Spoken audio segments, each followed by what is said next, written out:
comenzar con el estudio del día de hoy, si me acompañan en oración, por favor, para poner este estudio en las manos de nuestro Señor. Vamos a orar juntos.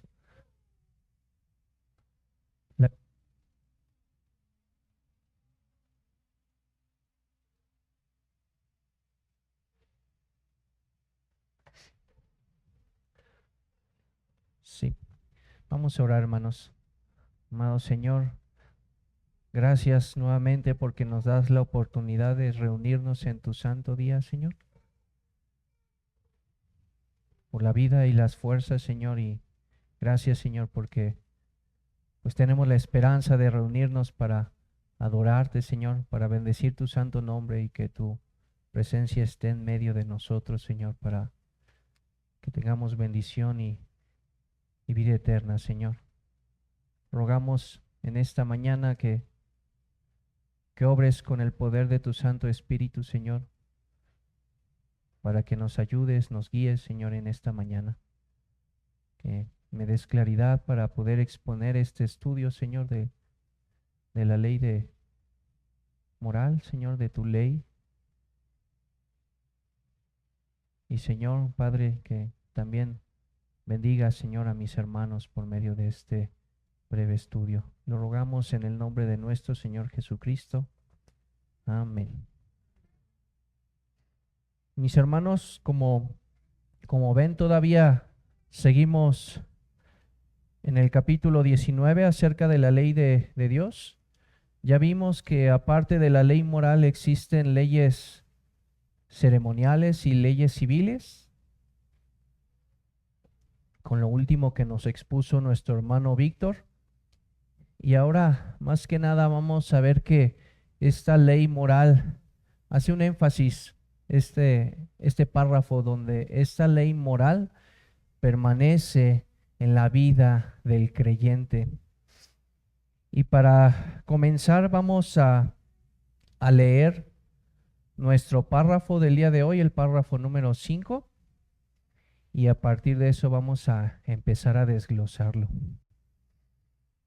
Dice de la siguiente manera: la ley moral obliga para siempre a todos, tanto a los justificados como a los demás, a que se le obedezca. Y esto no solo en consideración a su contenido, sino también con respecto a la autoridad de Dios, el Creador, quien la dio.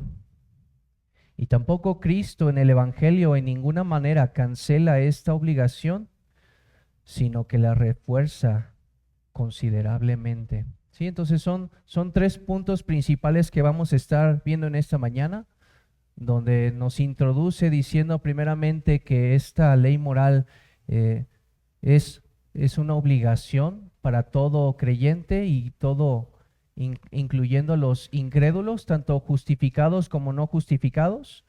También nos está diciendo que no solamente es por causa de que la ley es justa y debe de ser obedecida, sino que también a nosotros se nos está diciendo es Dios quien la dio, es Dios nuestra autoridad y debemos de glorificarle.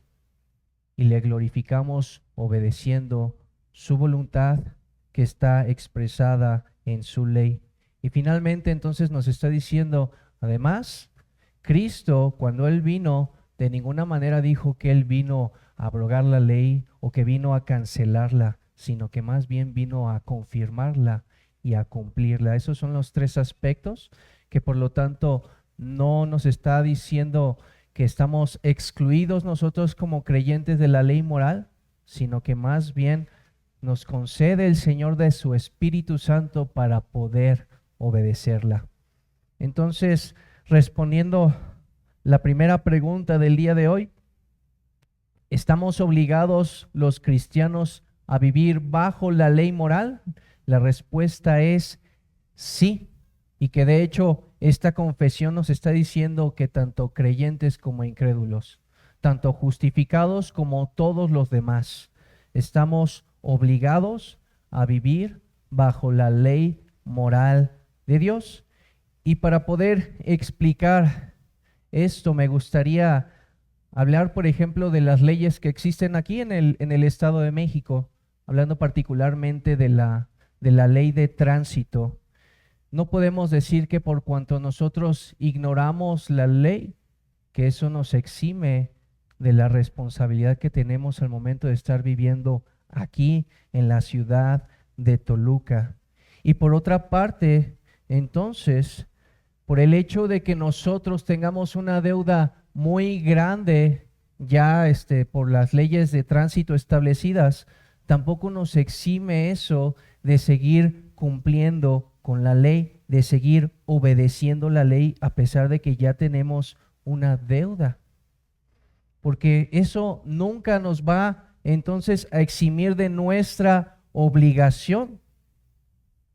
Y de la misma manera, nosotros delante de la ley de Dios, ya sea que tengamos deudas delante del Señor o ya sea que ya hayan sido pagadas delante de Él por causa de Cristo, de ninguna manera se nos exime de la obligación que tú y yo y todo ser humano hecho a imagen y semejanza de Dios tenemos delante de Dios, que es obedecer su ley. ¿Sí? Sí, hermanos, el incrédulo entonces no puede alegar ignorancia, no puede alegar falta de fe para poder ser eximido de su responsabilidad, ni tampoco entonces nosotros como creyentes podemos decir que por cuanto ya Cristo nos ha salvado, que por cuanto Él ya ha pagado nuestras deudas, que ya tampoco tenemos ninguna relación nosotros con su ley. ¿Sí? Por eso las escrituras en Romanos 2, del 14 al 15, hablando acerca de los gentiles, dice, por cuanto los gentiles que no tienen la ley hacen por naturaleza lo que es de la ley, estos, aunque no tengan ley, son ley para sí mismos, mostrando la obra de la ley escrita en sus corazones, dando testimonio entonces de su conciencia, acusándoles o defendiéndoles de sus razonamientos.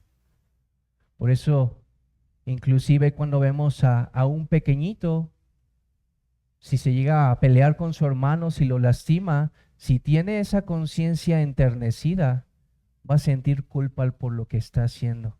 Independientemente si ese pequeño conoce la ley o no, porque tiene la obra de la ley escrita en sus corazones, en su conciencia, y eso lo va a hacer sentir mal por su pecado. Inclusive el pequeñito puede llegar a llorar porque ese pequeñito sabe que está haciendo mal, que está pecando. Y entonces ahora también nosotros, mayormente los cristianos, estamos llamados a cumplir con la obligación de obedecer la ley, porque fuimos salvados de la maldición, de las consecuencias por desobedecer su ley. Pero, hermanos, no fuimos entonces librados de esa maldición para vivir en desobediencia.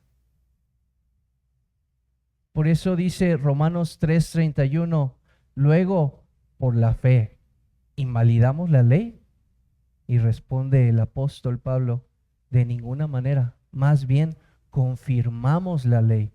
¿Sí, hermanos? O sea, no podemos entonces desvincularnos de ninguna manera de la ley, porque Dios, que ha mandado a su Hijo Jesucristo para pagar por nuestras deudas, es el mismo que ha dado su Santo Espíritu para que entonces ahora nosotros los creyentes ya no vivamos en desobediencia, sino que podamos vivir conforme a su ley.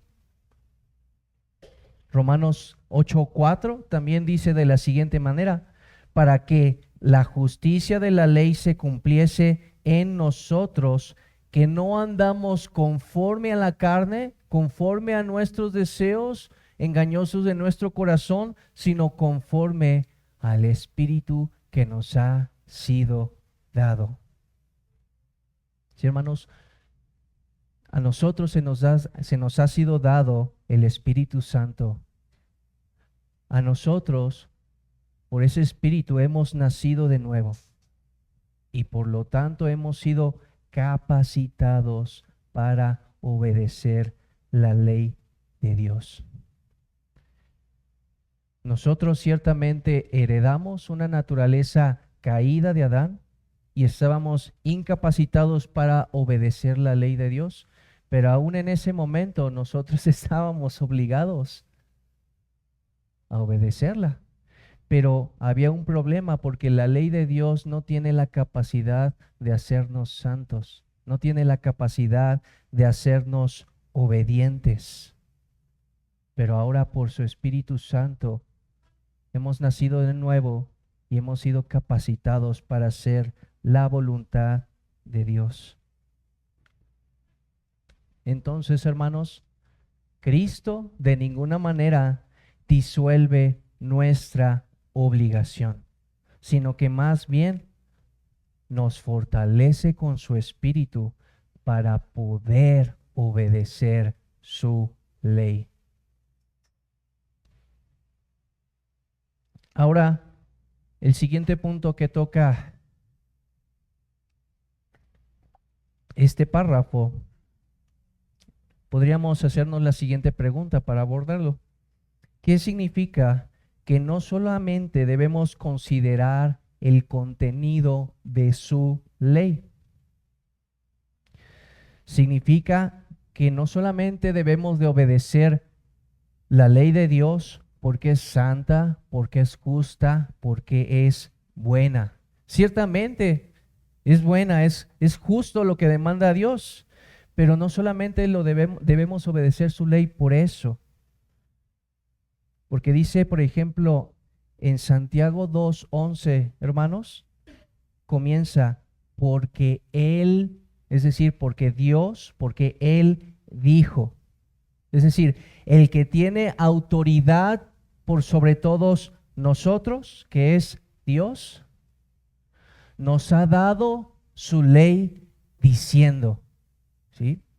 Está diciendo, Dios es nuestra autoridad, Dios es el dador de su ley y por lo tanto nosotros debemos de honrar a Dios obedeciendo sus mandamientos, obedeciendo su santa ley. De hecho, en el Catecismo Bautista para Niños, en una pregunta nos dice ¿por qué deberíamos de glorificar a Dios? Y responde que deberíamos de glorificar a Dios porque Él nos creó y porque Él nos cuida. Entonces, debemos de obedecer la ley de Dios principalmente para glorificarle a Él, para glorificar a Dios. Y de esta manera reconocemos que Él es nuestro creador, que Él es nuestra autoridad y que Él nos ha dado su ley para obedecerla. Y ahora vamos a abordar el último punto de este párrafo, hablando acerca de Cristo. Podemos abordar este punto con la siguiente pregunta. ¿Cristo en el Evangelio nos libera de nuestra obligación para obedecer la ley? Y podemos responder de ninguna manera. No es así, porque las Escrituras nos dicen exactamente todo lo contrario. Por ejemplo, Mateo 5:17. Mateo 5:17 nos dice, no penséis que he venido para abrogar la ley y los profetas. No he venido para abrogar, sino para dar cumplimiento, para cumplir lo que está escrito en la ley. Cristo entonces vino para vivir la vida perfecta en nuestro lugar, para justificarnos delante de Dios, para declararnos justos delante de Él y para salvarnos. Pero no nos salvó entonces para vivir vidas impías. Cristo no vivió y murió bajo la ley para anularla, sino todo lo contrario, hermanos, para confirmar la ley. Para que ahora que nosotros hemos creído en Cristo, que hemos sido perdonados y que hemos sido adquiridos por su sangre, por el Espíritu que ahora habita en nosotros, podamos vivir en obediencia. Por eso nos habla desde el Antiguo Testamento, Ezequiel 36, del 26 al 27, que Él quitaría el corazón de piedra, que Él nos daría un corazón de carne, que Él pondría su espíritu en nosotros para que andemos en sus estatutos, para que guardemos sus preceptos, para que los pongamos en nuestras vidas por obra. Y aquí es importante mencionar que existe una falsa doctrina que dice todo lo contrario, que Cristo vino para anular la ley. Y esta falsa doctrina es la falsa doctrina del antinomismo. Anti, en contra, nomos, ley, ¿sí? Que está en contra de la ley, que dice estamos completamente desvinculados de la ley. Y que precisamente, hermanos, Cristo habló en contra del antinomismo. En Mateo 7:23 dice de la siguiente manera, hablando Cristo: y entonces les declararé, nunca os conocí, hacedores de maldad. Y particularmente la palabra que se traduce como maldad es anomía, que literalmente significa sin ley. Y entonces está hablando muy directamente a las personas, de tal manera que está diciéndoles: apártense de mí ustedes que viven como si yo no les hubiera dado una ley para obedecerme. El mayor problema entonces del antinomismo es que confunde la justificación con la santificación. Porque entonces dicen, así como Cristo pagó por mi obediencia para ser yo justificado, de la misma manera, yo no necesito entonces vivir en justicia, porque Cristo sigue viviendo en mí para mi santificación. Ese es el extremo del antinomismo, porque entonces dicen, ¿cómo aplican entonces cuando dice, ya no vivo yo, sino que Cristo vive en mí? Que de manera literal entonces, Él vive la vida que yo debería de vivir una vez que yo he sido salvado en mi santificación, y yo no necesito vivir de una manera agradable delante de Dios, porque Cristo lo está haciendo por mí. Porque está confundiendo entonces la justificación con la santificación. Porque es verdad que Cristo vivió la vida perfecta que yo debería de vivir y que yo nunca podré vivir, pero para mi justificación, porque yo necesitaba justicia perfecta delante de Dios. Y yo la tengo, yo me apropio de ella por medio de la fe.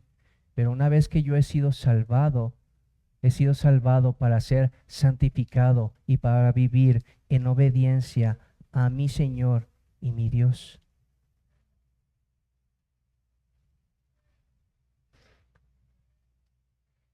Ahora, el antinomismo también se puede ver de una manera más sutil.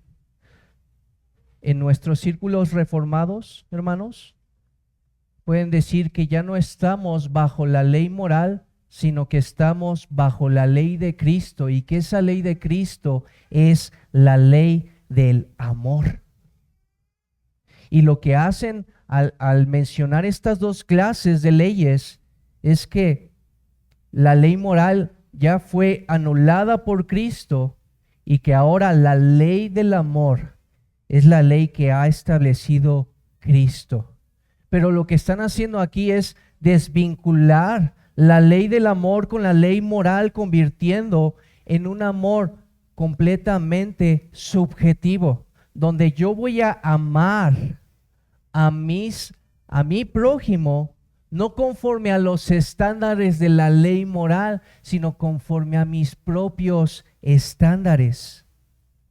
Y de esa manera yo voy a buscar amar a mi prójimo. Ese es el problema de desvincular cuando dicen la ley del amor y la ley de la ley moral de Dios. Porque entonces se vuelve todo completamente subjetivo. Y efectivamente, la ley moral se puede resumir en la ley del amor que Dios dijo de nuestro Señor Jesucristo cuando Él dice, la ley se resume principalmente en 2 mandamientos. Amarás al Señor tu Dios con todo tu corazón, con todas tus fuerzas, con toda tu alma, con toda tu mente, y amarás a tu prójimo como a ti mismo. Pero lo que está diciendo el Señor no es que son 2 leyes completamente diferentes, sino que estas resumen la ley y los profetas. Por eso está diciendo, de estos 2 mandamientos dependen todas la ley y los profetas. No que sean 2 cosas completamente diferentes, sino que más bien esto, la ley del amor a Dios y a nuestro prójimo, resume los mandamientos de la ley moral de Dios. Así que la Biblia, nunca desvincula la ley moral de Dios con el amor a Dios y a nuestro prójimo. Miren cómo dice, por ejemplo, lo tengo más acá abajo en Santiago 2, 8 al 12. Dice, si en verdad cumplís la ley real conforme a la Escritura, amarás a tu prójimo como a ti mismo, bien hacéis. Pero si hacéis acepción de personas, cometéis pecado y quedáis convictos por la ley como transgresores. Y este es el punto, hermanos, porque cualquiera que guardare toda la ley pero ofendiere en un punto, se hace culpable, porque el que dijo, no cometerás adulterio, también ha dicho, no matarás. Aquí está vinculando el amor al prójimo con toda la ley moral, cuando dice no matarás, cuando dice no cometerás adulterio. No estamos hablando de 2 cosas entonces diferentes. Y nuestro Señor Jesucristo, por ejemplo, en Juan 14:21, dice, el que tiene mis mandamientos y los guarda es el que me ama. Así que la manera en la que nosotros mostramos nuestro amor hacia Dios es guardando sus mandamientos. Y los mandamientos que Él nos ha dado, sí es el amor a Dios y a nuestro prójimo, pero que finalmente se detalla dentro de su santa ley, la ley moral de Dios. Algunos dicen entonces que Cristo vino a dar una ley diferente porque, por ejemplo, dice, oísteis que fue dicho, pero yo os digo, ¿no?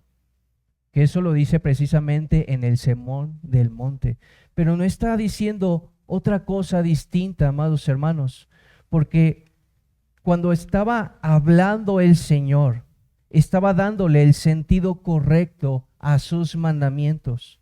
Así como en la antigüedad había sido dada la ley de Dios en el monte de Sinaí, de la misma manera, ahora en el Sermón del Monte, como Cristo, como nuestro Señor y dador de su santa ley, estaba confirmando su ley y estaba dando la instrucción y el sentido correcto de esa ley para que su pueblo le obedezca.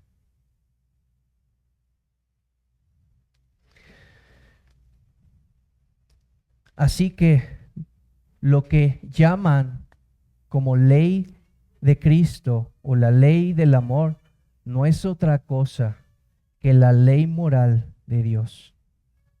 No es diferente y por lo tanto de ninguna manera nosotros estamos eximidos de ninguna responsabilidad.